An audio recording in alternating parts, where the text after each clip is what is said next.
Olá, alunos, tudo bem? Professor Luiz Carlos, mais uma aula, tópicos especiais em administração. O tema hoje é administração da produção e produção industrializada. Vamos falar um pouquinho desse tópico de administração da produção, a importância dela. Hoje ela é tida como uma função principal dentro de um processo organizacional. Então, nós vamos trabalhar um pouquinho em cima dela, falar um pouquinho sobre produtos industrializados e no final vou trabalhar um vídeo com vocês, mais um videozinho aí para ilustrar o nosso tema e também um artigo científico, mais um artigo científico e dentro desse artigo científico também exercício para que vocês tenham aí uma semana para me fazer a entrega. E com relação, o pessoal está perguntando isso com relação à nota do primeiro bimestre.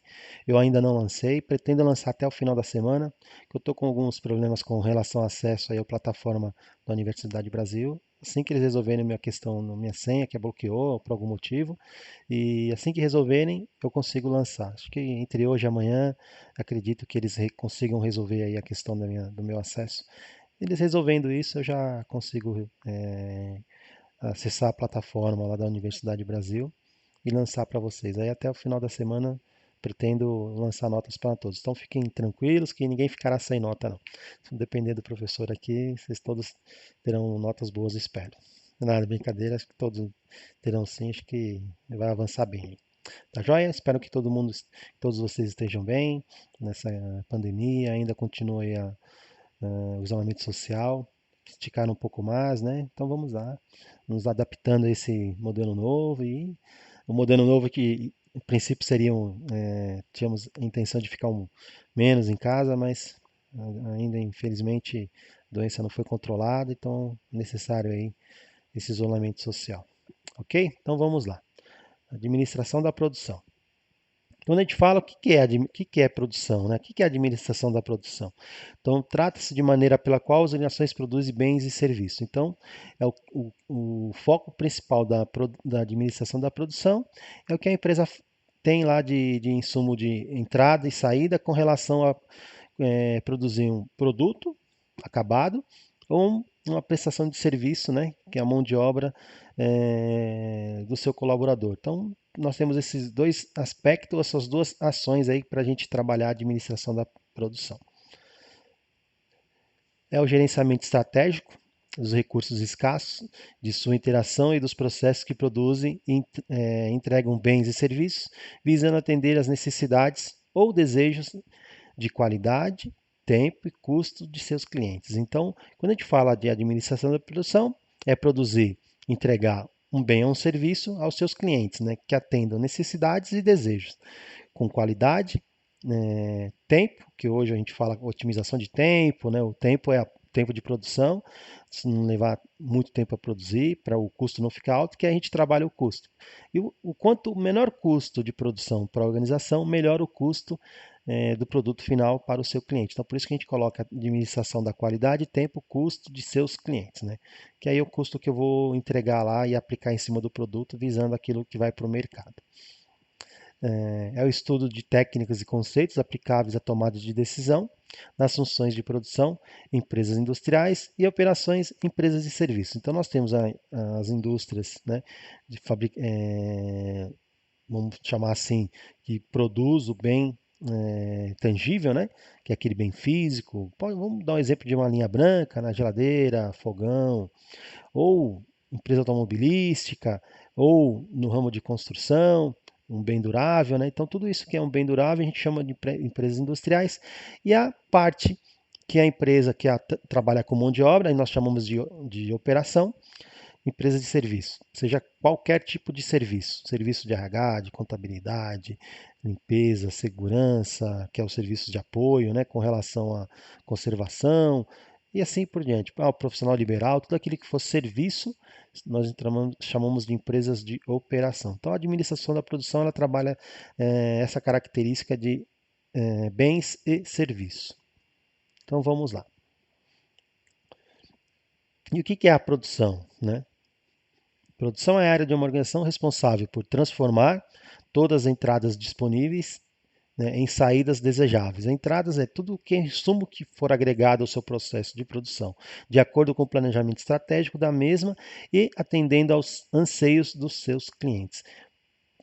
Principalmente, né, quando a gente fala de produção, eu preciso produzir algo para alguém, né? Então, a pessoa que vai consumir é aquela pessoa que eu preciso entender as suas necessidades, né? Então, é o mercado. Nós trabalhamos em comercialização, então a gente trabalhou esses aspectos para a gente entender hoje que a produção ela é responsável por tudo isso, né? Então, por isso que para alguns especialistas, a administração ela tem duas importantes áreas. Uma delas é a produção. A outra, como eu falei já em salas, que as duas áreas mais importantes, segundo especialistas dentro do processo administrativo, é a produção e vendas, né? Porque uma produz e a outra vende. E as demais áreas são áreas de apoio para que o processo produtivo, né, o processo organizacional caminhe e funcione bem. Ok? Então nós temos esses processos aqui que trabalham, né? A transformação de entradas, que são os insumos, né? Em saídas, que são os produtos acabados entregue, né, que vai lá para o cliente, né, seja ela através de um produto físico, né, um bem intangível, ou um produto, né, intangível, que é a prestação de mão de obra, né? Então isso nós trabalhamos aí dentro da questão da produção, esses dois aspectos. Função produção. Então a gente fala em administração da produção e ela é uma função.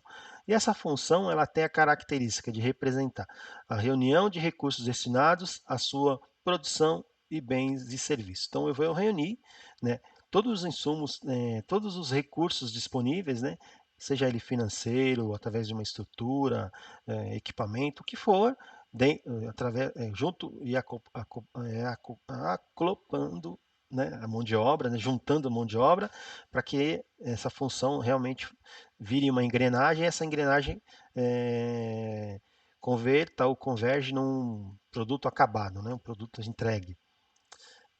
Então vamos lá. E dentro dessa função produção, nós temos o gerente da produção.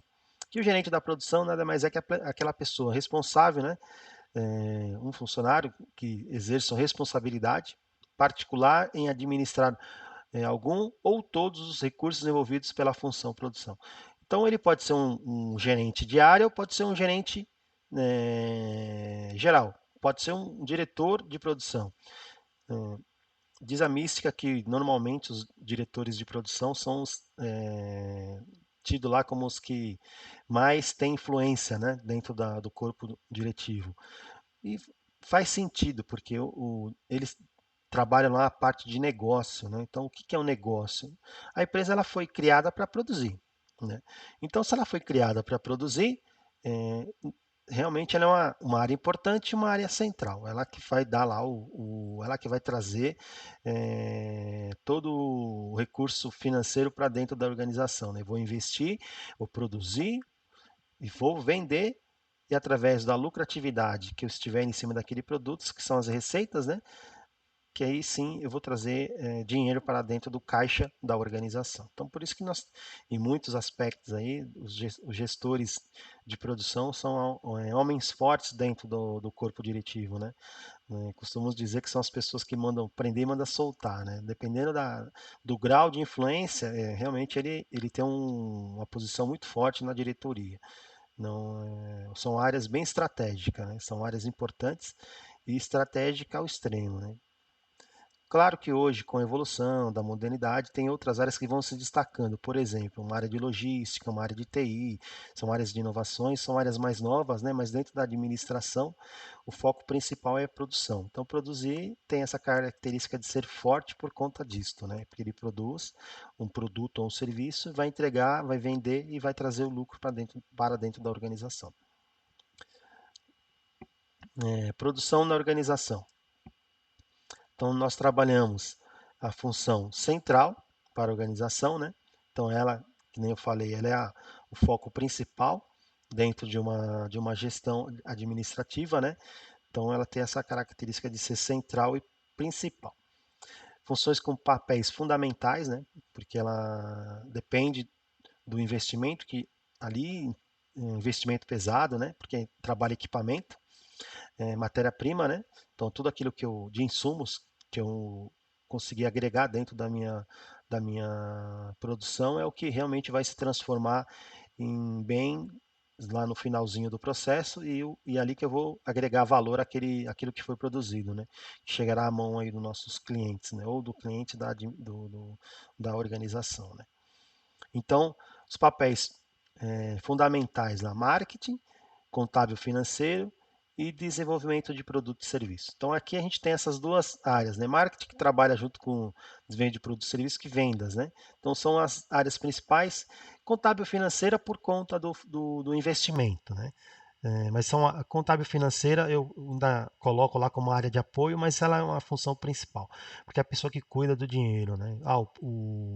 Eu quero comprar na melhor máquina, mas eu tenho dinheiro no caixa para fazer isso. Eu quero vender com o melhor custo, o melhor preço, né? Mas foi feito um estudo em cima disso, então a contábil financeira é para isso, né? Para dar também um freio, né? As pessoas de vendas normalmente são pessoas que, se você deixar ela viaja um pouquinho no processo, né? E ela quer vender o que talvez a empresa não consiga fabricar. E se eu deixar também por conta da produção, ela quer investir em um equipamento que talvez o meu portfólio de caixa não vai conseguir absorver esse equipamento, né? Eu tenho dinheiro no caixa para comprar um equipamento aí de 10 milhões de dólares, né? Se eu falar em 10 milhões de dólares, hoje eu estou falando de 50 milhões de reais, né? For trabalhar o câmbio atual, né? O dólar está lá em cima, então olha só, eu preciso entender, legal, fiz um investimento, em quanto tempo esse investimento irá retornar ao caixa, né? A curto, médio ou longo prazo, né? Então tudo isso eu preciso entender também, né? Então por isso que nós trabalhamos aqui o financeiro para controlar um pouquinho o ânimo desse pessoal aí, preciso deixar eles voar um pouquinho, né? Funções de apoio à produção, que aí entra principalmente a área de RH, compras, TI, engenharia, suporte técnico, né, e logística, que hoje logística ela se transformou numa área importantíssima, né, estratégica dentro da organização. Se a gente trabalhar aí o cenário atual, onde nós não conseguimos estar entregando, comprando, aliás, indo comprar, eu preciso ficar da minha residência, né? Tudo online, através das plataformas digitais, a logística tem um destaque muito forte, né? Então hoje ela está sendo bem utilizada para dar fôlego aí como que vamos levar a produção à venda, né? Entregar tudo aquilo que a gente consumiu, a gente foi lá numa plataforma digital, fez a compra, adquiriu bem o serviço e logisticamente está sendo entregue, né? Então nunca foi falado tanto, né? Em processos estratégicos envolvendo logística e TI, que são as duas áreas hoje que estão bem vistas, estão bem, vamos por assim, em evidência, né, dentro do processo organizacional. Produção na organização. Então eu trabalho processo, que é um conjunto ordenado de atividades interrelacionadas ou interativas que permitem transformar as entradas, agregando-lhes valor, em saídas, que produto acabado. Isto é, produtos desejados por alguém. Então eu preciso trabalhar aquela entrada de insumo, fui lá dentro do meu processo e acabei e entreguei para alguém.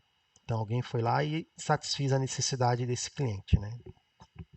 Ok? Então vamos lá. Cliente, destinatário ou consumidor das saídas ou produtos da empresa, que possuem exigências ou requisitos aos quais a empresa deve buscar atender. Então eu tenho lá os clientes e cada cliente tem uma necessidade e tem o perfil. Então é cliente A, B, C ou D, que aí as questões daí de mercadológica, né, com relação ao posicionamento, vai entender que público que é o que eu estou atuando, o público que eu falo, o meu público alvo, né, dentro do meu negócio. Produto, resultado ou saídas do processo desejado pelo cliente. Fornecedores são aqueles que fornecem as entradas do processo, né? São os meus parceiros. Entrada é tudo aquilo que será transformado, modificado, trabalhado pelo processo organizacional. Cadeia de clientes e fornecedores, o processo é formado por uma cadeia de transações envolvendo uma série de clientes e fornecedores. Ora você é cliente, ora você é fornecedor de alguém. Então, olha que interessante, né? Eu sou uma empresa com processo produtivo e faço, né, algum produto para vender no mercado. Então, por aí eu sou fornecedor do serviço e do produto. Porém, o meu fornecedor, né? Aí eu vou ser um cliente que ele está me servindo, ele está me fornecendo um produto para que eu transforme e faça e dou um destino aquilo que eu dentro do meu processo transformei e entreguei para alguém. Então eu também por isso que eu coloco aqui nessa cadeia de cliente-fornecedor, ora eu sou cliente, ora eu sou fornecedor, né? Recursos é tudo aquilo que a empresa disponibiliza para ser utilizado na execução do processo e que não são consumidores, né? Pelo mesmo, por exemplo, área física e equipamentos. Então, eu tenho lá tudo aquilo que for recurso financeiro, recurso humano. Então, eu preciso entender o que que é físico e o que que é equipamento, né? O que que é recurso físico?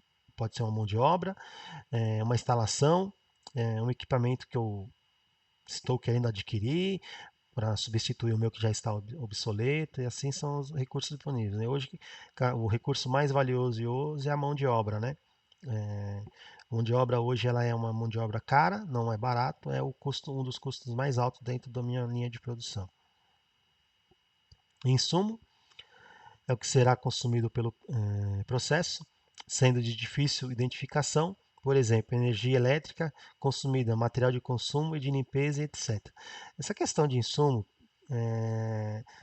vou trazer um pouquinho um histórico que eu costumo colocar dentro do. Vamos imaginar que você é um empreendedor, né? Um pequeno empreendedor. Eu trabalho dentro da minha residência.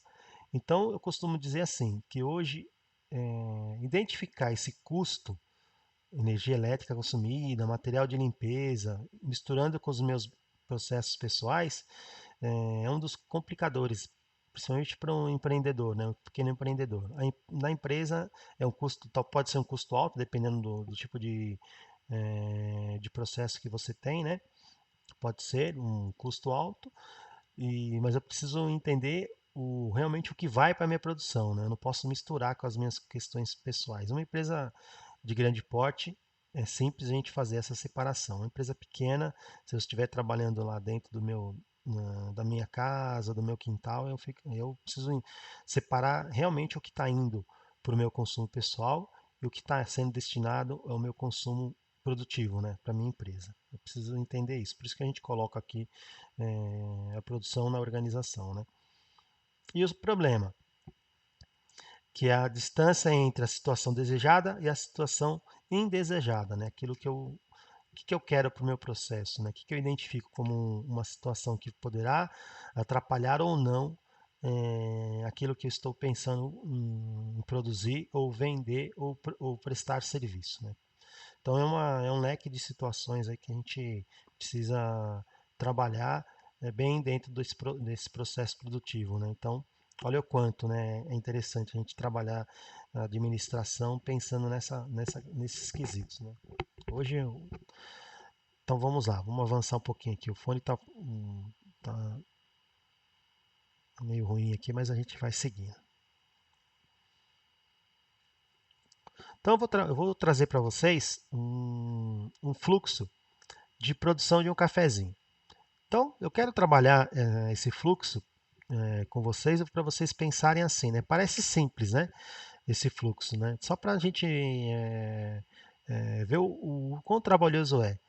Quando a gente começa a mapear processo, né, de produção, mesmo para uma ação tão simplista como a produção de um cafezinho, mas o tanto de ações agregada lá para entregar o café no final do curso, né? Então vamos lá. Quando a gente fala nesse processo, a gente trabalha o envolvimento e o processamento de alguma coisa. Mas para ter esse processamento, eu preciso ter uma entrada e uma saída. Então vamos lá. Nessas ações de entrada, eu preciso adquirir o grão de café. Né? Aí pode ser um café blend, sei lá, um café simples. Eu vou depender daquilo que eu estou fabricando e para o cliente, o segmento de cliente que eu estou atuando. Né? Só para a gente entender um pouquinho simplista aqui a agregação de valor. E a saída, que é o meu produto acabado. tem um cafezinho lá entregue. Em algum momento eu acho que falei em uma aula, né, com relação a um cafezinho na padaria e um cafezinho no Starbucks, né? Então aqui a gente entendeu o processo, né? O porquê que um tem um valor, por exemplo, de R$ 4 e o outro tem um valor aí de 18, R$ 20. Então, é só um exemplo para a gente elucidar aqui, né? Então a gente vai entender um pouquinho o fluxo para o quão é trabalhoso, né? Então eu preciso dos insumos, preciso do fogo, né? Do gás, da água, do açúcar para colocar lá dentro desse processo.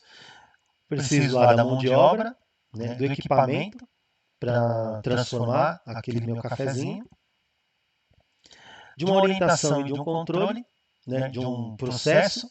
Por que orientação e controle? Pô, um cafezinho, né? Quanto vai de café? Quanto vai de água? Quem ensinou a fazer? Eu nunca fiz um café na minha vida, né? Como é que faz? É só pôr o pó lá e misturar e vai sair? Então tem todo um processo de orientação e controle para que eu vou lá e aprendo o processo como um todo, né? Então eu preciso, no final da saída, um retorno para entender se aquilo que foi entregue está agradando o meu cliente. E o feedback de entrada, né?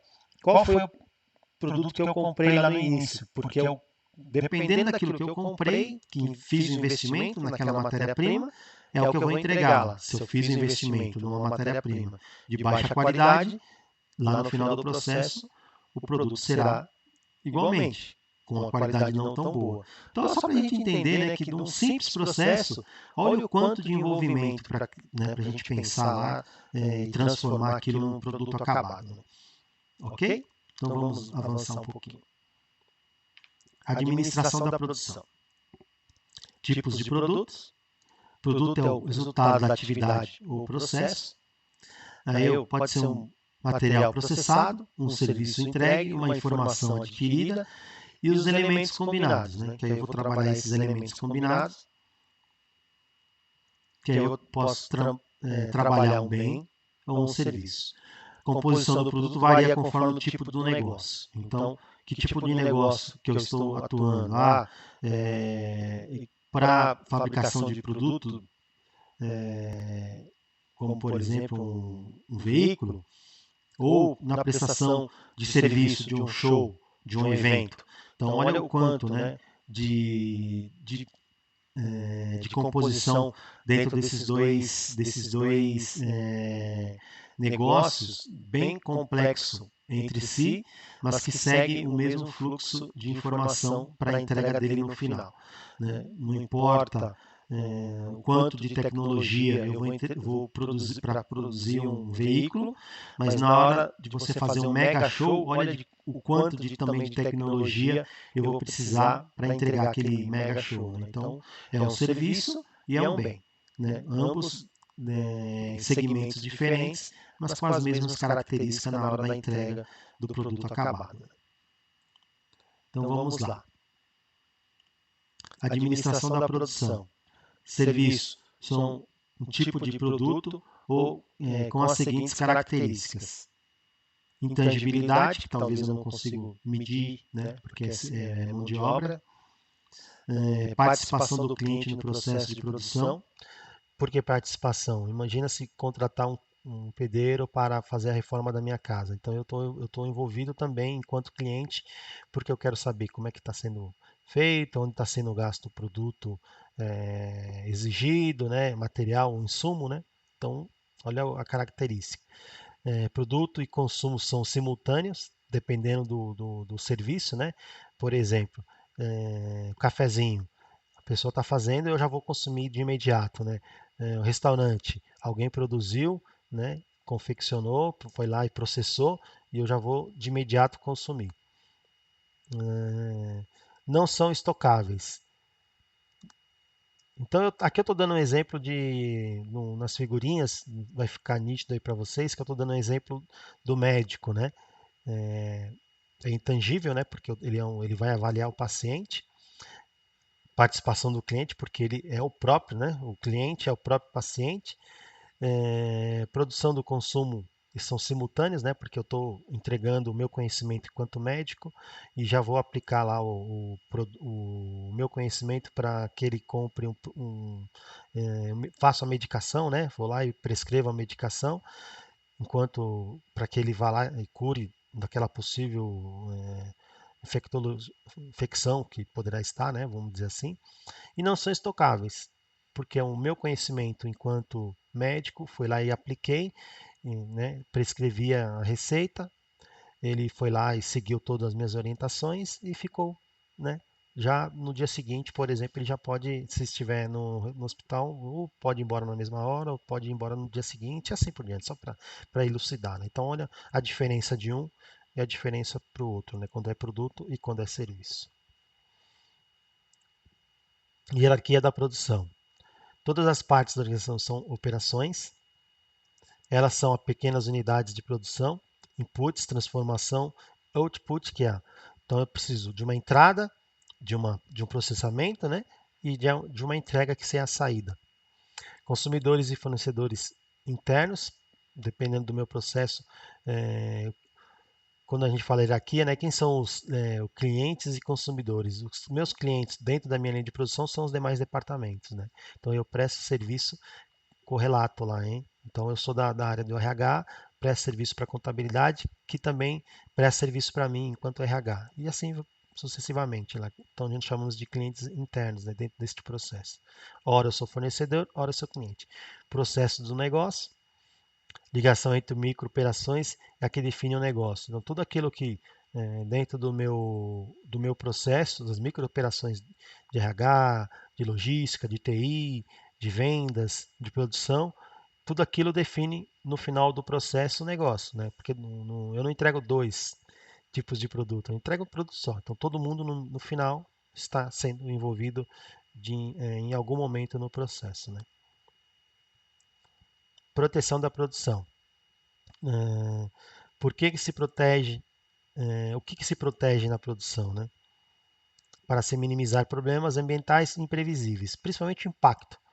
Cada vez mais se fala, né, na questão do selo verde, né? O quanto a sua empresa realmente impacta no entorno, né? No quanto que ela produz dentro do seu processo fabril e impacta de alguma forma no meio ambiente, né? Seja através de uma emissão de alguma coisa no ar ou de um resíduo que possivelmente ela possa armazenar em algum canto lá do seu espaço produtivo ou dentro da sua área de atuação lá na produção ou num terreno próximo, numa linha de descarte, por exemplo, né? Para se garantir que a produção não tenha que parar inesperadamente ou mesmo ser prejudicada em algum aspecto, né? Então, por exemplo, imagina um alto forno, essas siderúrgicas de grande porte, principalmente na questão do aço, eles trabalham com fornos e assim são um investimento muito pesado. E aquela parada de forno, por exemplo, eles precisam, em algum momento, né, tá lá produzindo, produzindo, produzindo, eles precisam parar para manutenção, principalmente para manutenção preventiva. Então essas paradas são extremamente programadas, né, porque o risco de parar um forno, um alto forno daquele e ter algum problema dele rachar, não sei se vocês conhecem, né, se vocês tiverem alguma curiosidade aí na internet, ver um alto forno de uma indústria siderúrgica ou de uma mineradora para produzir aço, ferro e assim por diante, é extremamente alto e complexo a manutenção desses fornos, né? Eu posso dizer porque eu trabalhei numa empresa de mineração e quando eu visitava lá as mineradoras, principalmente parada de produção, a gente era convidado a conhecer os alto forno, então era toda uma logística muito pesada de planejamento, principalmente de planejamento, né, para essa manutenção preventiva acontecer. Não era tão simples. Só como um aspecto de curiosidade, tá? Significa isolar a função produção do ambiente externo. Então, quando a gente fala proteger a produção, é isso, né? É tudo aquilo. Pode ser proteger com relação a segredo, né? Também daquilo que eu estou produzindo, pode ser um produto inovador, né? Assim por diante. Desvantagem de se proteger a produção. Eu posso proteger, mas ao longo do período do processo pode ter uma desvantagem. Longo período de tempo de resposta entre a função protetora e a função de produção. Então, eu não posso ter essa demora, né? Eu não posso achar que eu sou realmente dono do negócio, o negócio é meu e fazer do jeito que eu achar. Não. Tem todo um critério, né? Por isso que a gente fala corpo diretivo, né? Então, a hierarquia, né? Toda posição estratégica, ela precisa envolver todos os gestores para todo mundo entender, né? A comunicação deve ser clara e objetiva nesse quesito, né? Eu não é porque eu sou talvez a área mais importante que eu vou lá e faço do jeito que eu quiser. Não, todo mundo tem que estar envolvido. O RH, a TI, a logística, a contabilidade, a parte financeira, né? Principalmente a parte financeira. A proteção fica afastada e sem interação direta ou com seu ambiente externo, sem desenvolver entendimento sobre o mesmo. A produção nunca é exigida para assumir responsabilidade sobre suas ações. Proteção física em processamento de consumidores significa espera pelo serviço. Então, eu preciso, eh, quando a gente fala em proteger a produção, dependendo do que eu for fazer, eu preciso, né, levar em conta também o meu cliente, né? O cliente não pode nunca estar prejudicado, né? Se eu tiver que parar a produção por algum motivo, por uma quebra de máquina, ou por uma manutenção corretiva, tem que se a linha de tempo aí tem que ser bem avaliada para no final do processo, do interrompimento do processo ou algo nesse tipo, o cliente nunca pode ser prejudicado, né? O meu produto ele tem que ter uma margem de segurança muito forte para entrega, né? Então por isso que a gente não pode, por exemplo, se eu falo que eu vou produzir um algo e em 10 dias eu vou entregar, tem que ser com 10 dias, não pode ser no 11º dia. Por quê? A credibilidade dentro do processo é o fundamental para a existência da organização, né? Se eu já entregar um produto já com um dia de atraso e eu imaginar que é um produto que tem uma multa em cima, já o meu custo operacional já foi. Já não valeu nada fazer toda uma proteção, um controle, um envolvimento e eu perdi o prazo. Então, olha a importância, né? Prazo para administração é o foco principal, né? Então, quando a gente fala assim, eu vou dar outro exemplo aqui, né? Eu coloquei lá a data de entrega, dia 5, é dia 5. Se for dia 6, tem uma penalidade, né? Então, só para a gente entender, né? Por que que se coloca essa penalidade? Para que se cumpra o prazo, né? Então, o administrador ele tem que entender que a parte principal dentro de qualquer processo é prazo. Prazo de entrega é o processo fundamental para qualquer ação administrativa. Então, nós que estamos aí como já prestes a nos formar em administradores, temos que ter isso em mente, né? Que prazo é o foco principal de qualquer gestão administrativa. Então, vamos lá. Proteção da produção. Tipos de proteção. Pode ser física, que é o estoque, né? Hoje, cada vez menos se fala em estoque, né? Hoje, o dinheiro parado é prejuízo, né? Então, o quanto programar bem essas questões de saída de estoque e entrada no estoque é o foco principal, né? Hoje, o gerenciamento de estoque por isso que eu falo que a logística hoje ela está bem estratégica, né? Porque fazer a gerenciamento de estoque é o foco principal aí dentro da gestão. Um dos, né? Mas está ganhando destaque cada vez mais. Processo organizacional. Olhais, proteção organizacional, reserva operacional, hierarquia de decisões e departamentalização. Responsabilidade da produção. Então, o que é a responsabilidade, né?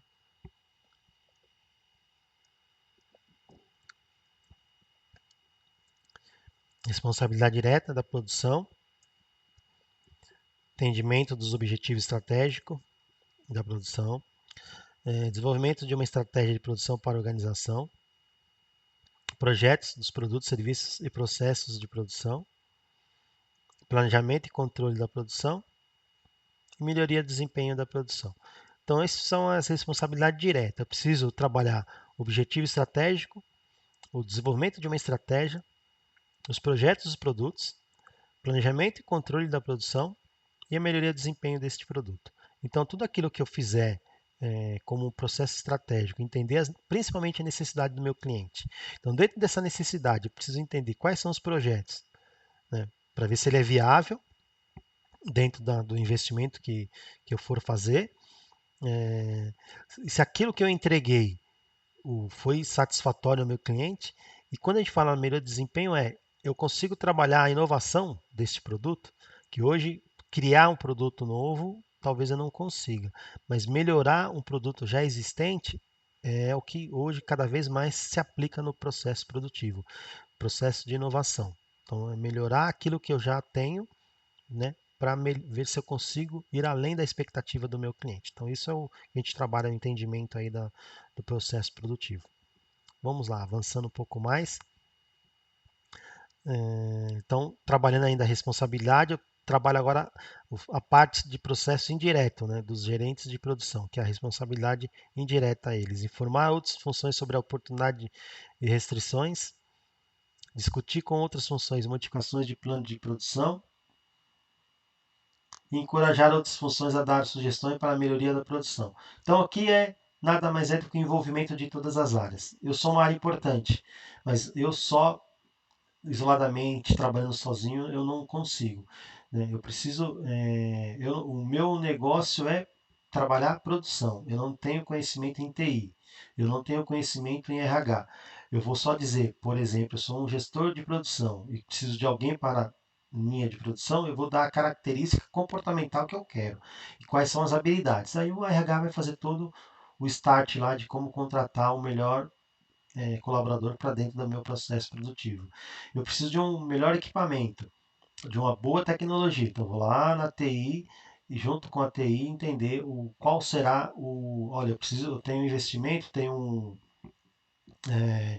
eu tenho um aporte financeiro, até tanto. Dentro desse aporte financeiro, o que a gente consegue buscar no mercado aí de produto inovador, aliás, de tecnologia inovadora para o nosso negócio. Então é isso que então eu preciso envolver todos, né? Eu não consigo mais trabalhar só. Nos processos de decisão, aí sim, aí eu trabalho as especializações, cada um tem a sua, né? Então eu vou lá no financeiro e falo, olha, eu preciso comprar. Tem verba disponível?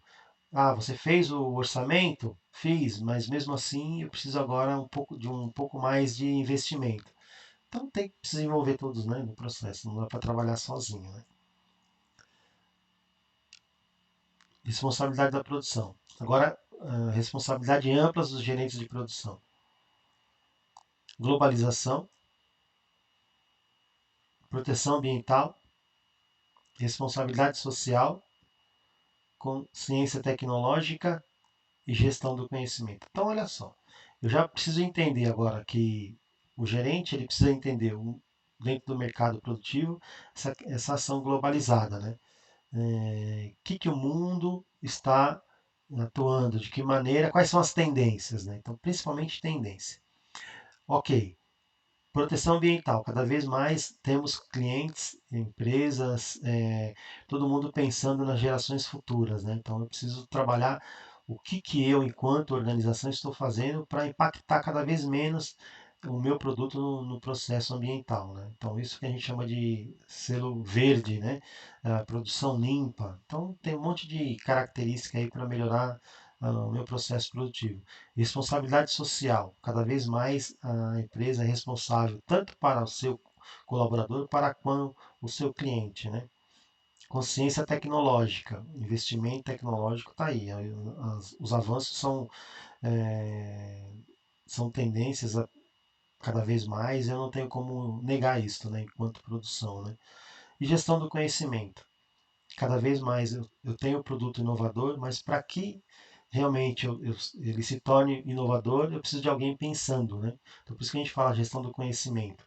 Então, eu preciso cada vez mais valorizar o capital intelectual, que é aquela pessoa que lá está dentro do meu processo e ela consegue modificar e melhorar o meu produto. Então, eu preciso envolver cada vez mais pessoas no processo. Ok? Então, eu falei sempre um pouquinho lá do processo produtivo. Nós vamos trabalhar agora o processo de produção.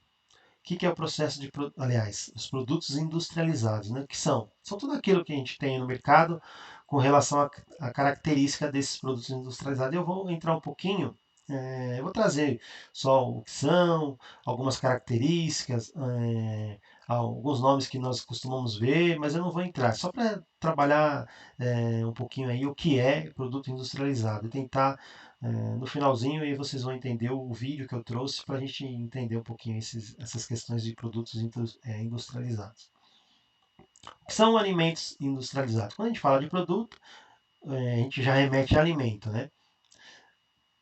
Alimentos industrializados são aqueles que são derivados de produtos in natura, aos quais foram adicionados produtos químicos para melhorar e modificar o sabor, consistência, de forma com que possam ser conservados durante longos períodos de tempo. Então, os produtos industrializados hoje eles têm essa característica de ser um produto in natura, né? E aí eu adiciono lá alguns componentes químicos e ele se transforma e ele vai ter uma durabilidade maior se fosse consumido naturalmente. Então vamos lá. Produtos industrializados. Eles são bastante práticos, entretanto, para conseguir a praticidade e durabilidade dos produtos, os fabricantes se utilizam de vários aditivos químicos, né? Então, por isso que a gente fala que o que é um produto industrializado.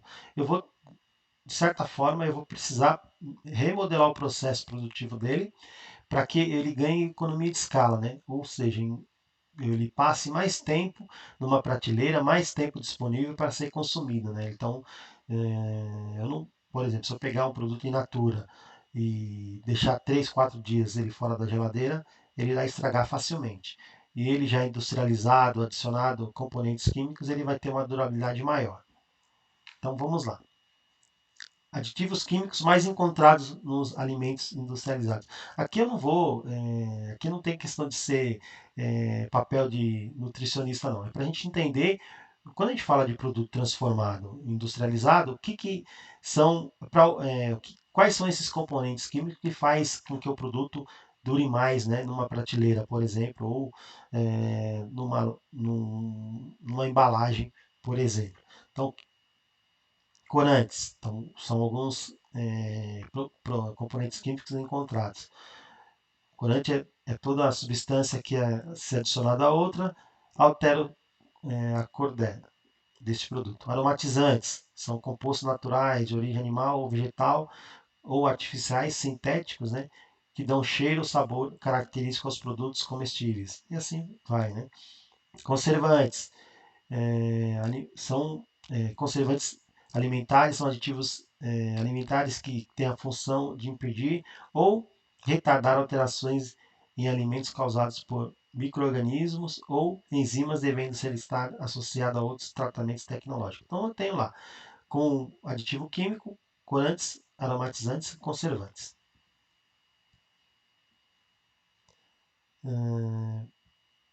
Antioxidantes, estabilizantes e acidulantes. Então eu tenho esses aditivos, né, que fazem com que aí estou ilustrando com algumas fotos para a gente entender que esses produtos eles têm essas características, eles têm esse tipo de produto químico para dar, vamos por assim, vida útil a esse produto, né? Ou vida prolongada, né? Espessantes, emulquitantes e flavorizante. Então, tudo isso são produto químico para ajudar na composição, da durabilidade, na transformação, dar sabor aos produtos in natura. Trazer uma observação para vocês aqui. Todo alimento industrializado, de acordo com a legislação em vigor, deve conter um rótulo, nome comum ou usual ao produto, né, para que a gente consiga identificar, nome do fabricante, importador ou distribuidor, conteúdo líquido em termos de peso, medida ou gramagem e conteúdo de nutrientes do produto. Porque ele vai perder algumas características dele in natura, então, ok, eu estou consumindo esse tipo de produto, hoje é o que mais nós consumimos, né? É um biscoito, uma bolacha, uma bala.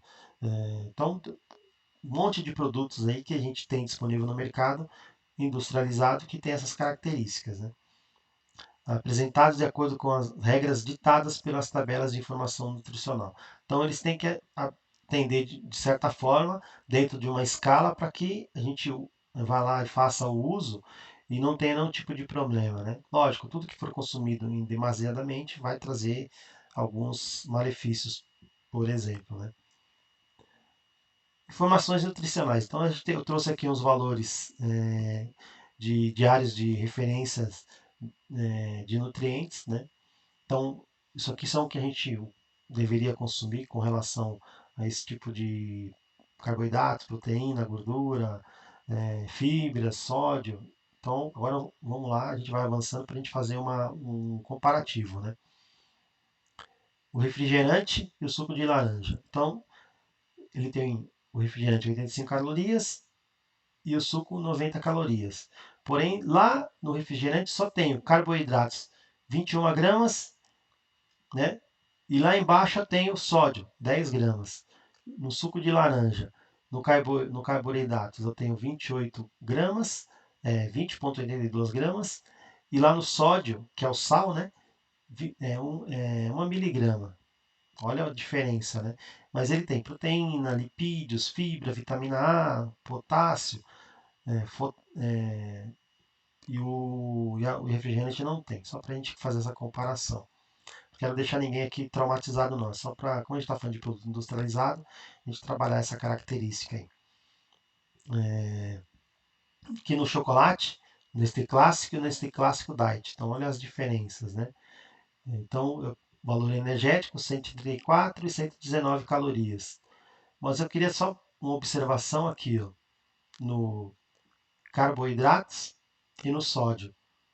O diet tem mais sódio, mais sal do que o chocolate comum. Olha a diferença. Só para a gente, não é para ficar assustado, não. Só para a gente entender, né, essas características de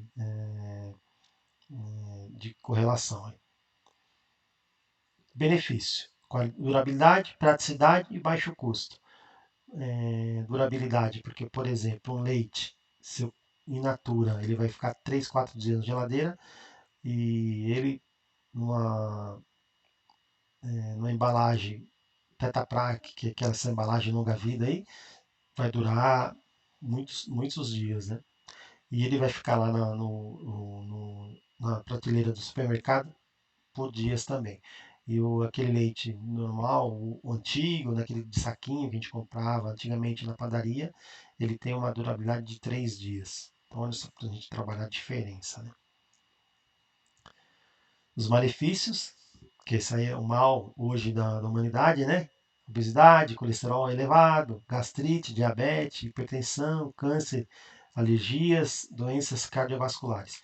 Então, lógico, não estou querendo jogar contra aqui a questão da administração, não, só para a gente trabalhar. Então, só a questão do produto industrializado. Então, quando a gente fala de cadeia de produção, dessa linha industrializada, eu sei essa característica, mas é só para como um título de informação para vocês aí, tá ok? Então tá ok. Eu vou pôr agora um vídeo para vocês. É um vídeo aí, acho que de uns 8 minutinhos, para a gente contar a história da Coca-Cola. Mas no final eu vou voltar, eu vou deixar o vídeo passando aí para vocês acompanharem e depois eu volto, né? Eu vou deixar, talvez eu saia aqui um pouquinho, vocês não vão me ver no vídeo, mas o vídeo vai aparecer para vocês aí. E depois eu volto e eu quero complementar mais um slide e finalizar nossa aula e falar um pouco desse vídeo. Espero que vocês aproveitem aí. Então vamos lá. Deixa eu voltar aqui.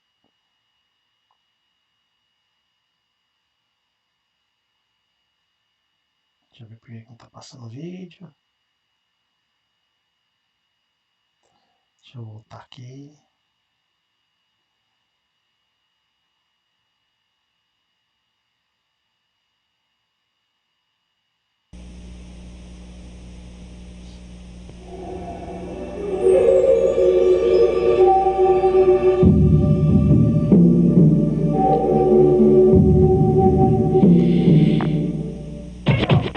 Por que milhões de pessoas ao redor do mundo agem assim? Porque buscam prazer? Porque querem se refrescar? Porque desejam sabor? Além de todas as alternativas anteriores, milhões de consumidores em todo o planeta sabem por que momentos como este são inesquecíveis e irresistíveis. Afinal, dentro de cada embalagem está o resultado de uma história de mais de 100 anos de sucesso, comprometida com padrões de excelência em produção, engarrafamento, comercialização e distribuição. Vamos juntos mergulhar na essência desse produto e conhecer a fórmula desse sucesso.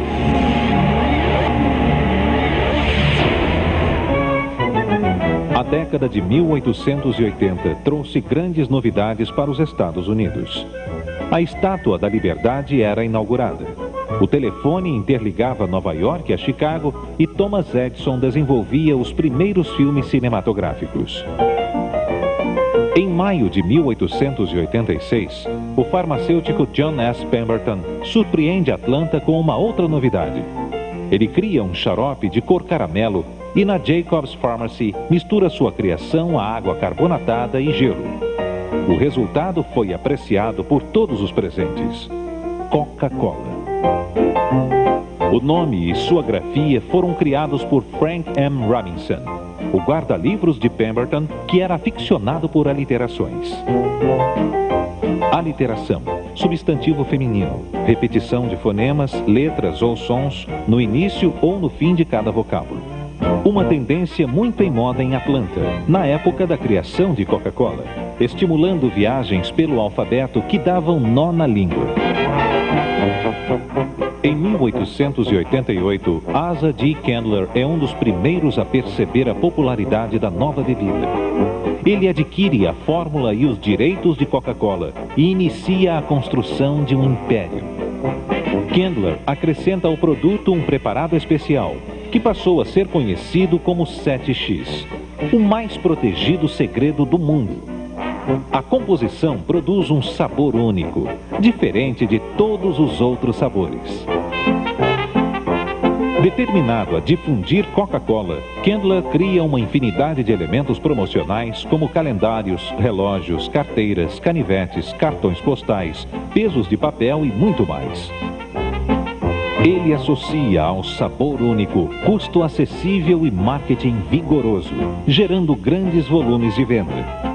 Para isso, veicula em todos os cartazes a marca Coca-Cola, a palavra beba, o preço de 5 cents e atributos como delicioso e refrescante. Já em 1895, Coca-Cola é uma bebida nacional, servida em todos os Estados Unidos por soda fountains, recipientes pressurizados que despejam o produto em copos servidos em bares, cafeterias e salões de chá. Mas Candler queria ir além. Queria chegar mais perto dos consumidores. Em 1899, Benjamin Thomas e Joseph Whitehead convenceram Candler a colocar Coca-Cola em garrafas de vidro. E como o produto engarrafado alcança um sucesso ainda maior em todo o país, muitas foram as tentativas de imitá-lo. Surge então um novo desafio: criar uma garrafa com personalidade única, assim como o próprio produto, com formato a ser reconhecido imediatamente, até mesmo pelo tato, e que permanecesse como identidade de Coca-Cola para sempre. Assim nasceu em 1915 a garrafa mais famosa do mundo, a garrafa Contour. Mais de 60 anos depois de sua criação, o Instituto de Patentes dos Estados Unidos conferiu à garrafa um prêmio inigualável, reconhecendo a própria Contour como uma marca em si mesma, uma distinção alcançada por pouquíssimas embalagens em todo o mundo. Muitas coisas mudaram desde então, mas a Contour permanece a mesma até hoje, porque nasceu perfeita. E com ela uma revolução em produção, engarrafamento e distribuição. As primeiras linhas de produção eram o que havia de mais moderno na época. Além de obedecerem aos mais avançados padrões de higiene e eficiência, já atestavam o compromisso da Coca-Cola com a qualidade. Surgiram muitos engarrafadores dispostos a produzir Coca-Cola de uma forma que pudesse ser saboreada em todos os lares. A distribuição era feita em carroças puxadas a burro, por homens determinados a cruzar quaisquer fronteiras para garantir a entrega do produto. nova embalagem, engarrafadores e distribuidores, a Coca-Cola apresenta um crescimento espetacular. Em 1919, a companhia que Asa Candler comprou por $2.300 é vendida a Ernest Woodruff por $25 milhões. Já em 1928, a Coca-Cola inicia seu apoio aos Jogos Olímpicos, uma parceria com o esporte que permanece até os dias de hoje. 3 anos mais tarde, a empresa contrata o artista americano Adam Sandler para transformar o Papai Noel numa figura totalmente humana. A iniciativa da Coca-Cola transformou o Papai Noel em um velhinho simpático, com bochechas rosadas e barba branca. Uma imagem que, através dos anúncios de Coca-Cola, veio a ser adotada em todo o mundo como o símbolo de Natal. Mas determinada a estar sempre presente nos grandes momentos de nossas vidas, a empresa iria crescer ainda mais e mudar o mundo. Atualmente, a Coca-Cola celebra uma história de mais de 100 anos de sucesso e está presente em mais de 200 países ao redor do globo. Culturas diversas, povos com hábitos muito diferentes, mas unidos por uma mesma preferência: Coca-Cola. Durante a Segunda Guerra Mundial, o presidente da companhia, Robert W. Woodruff, criou uma estratégia de marketing revolucionária. Prometeu levar Coca-Cola a todos os pracinhas aliados. Foi assim que a Coca-Cola, em 1942, chegou ao Brasil, pelos mesmos 5 cents de seu início, através das bases militares de Natal e Recife, que formavam o Corredor da Vitória. No início, Coca-Cola começou a ser produzida no Recife, na fábrica de água mineral Santa Clara, até que fossem instaladas as mini-fábricas, que nada mais eram do que um kit contendo equipamentos básicos para a produção.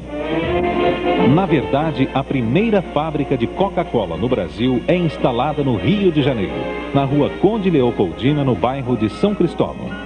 E o produto finalmente conquista as ruas da então capital federal em 18 de abril de 1942.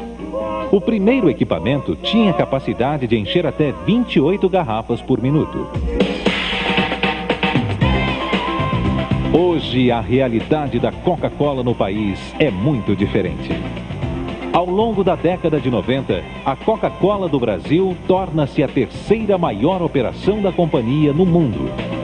Conta com dezenas de unidades produtivas distribuídas estrategicamente por todo o território nacional e avançados equipamentos capazes de encher até 1.000 garrafas por minuto, que garantem a fabricação de vários produtos líderes na preferência dos brasileiros.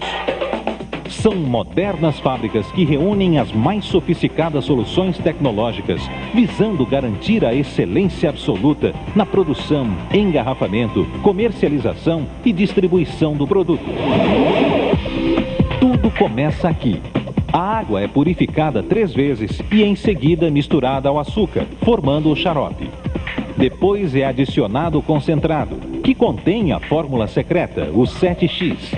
E o produto é carbonatado, isto é, gaseificado com gás carbônico e está pronto para ser embalado. Existem 3 tipos de embalagens. As garrafas de vidro, que recebem o produto após cuidadosa limpeza que envolve os processos de lavagem, esterilização, verificação eletrônica de limpeza e controle de qualidade. As latas, que recebem também cuidados especiais com a sanitização. E as embalagens PET, que chegam à fábrica no formato de pequenos tubos, são aquecidas e sopradas para adquirirem a forma Contour, e são higienizadas como as latas e em seguida são enchidas. Além disso, existe o post-mix, que, como as soda fountains, no início da história de Coca-Cola, misturam a água límpida e gasosa e o concentrado no próprio ponto de compra.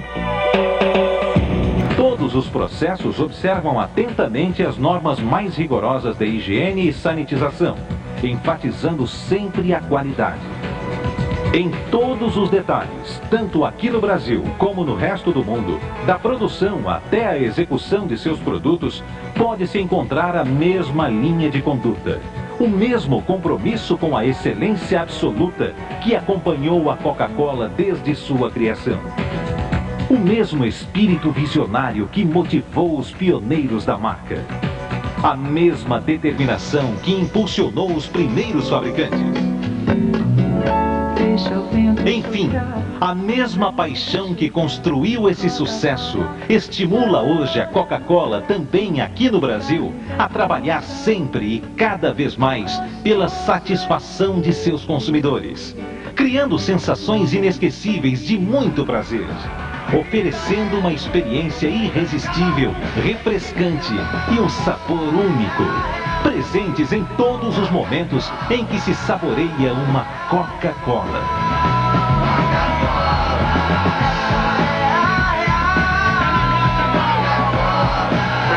Na lata, embaixo do sofá.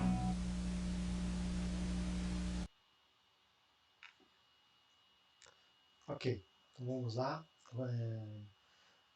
Trouxe esse videozinho para vocês entenderem aí o processo produtivo da Coca-Cola e também uma empresa aí com mais de 200 anos de história, né? Só para a gente perceber o quão importante é a produção, né? E o quão importante é a transformação dessa produção, sempre no processo de evolução com relação à inovação, né? Trabalhar questões inovadoras dentro de uma Coca-Cola não tem o que se dizer, né? Então eu espero que esse videozinho contribua aí para a gente pensar um pouco mais com relação ao processo produtivo.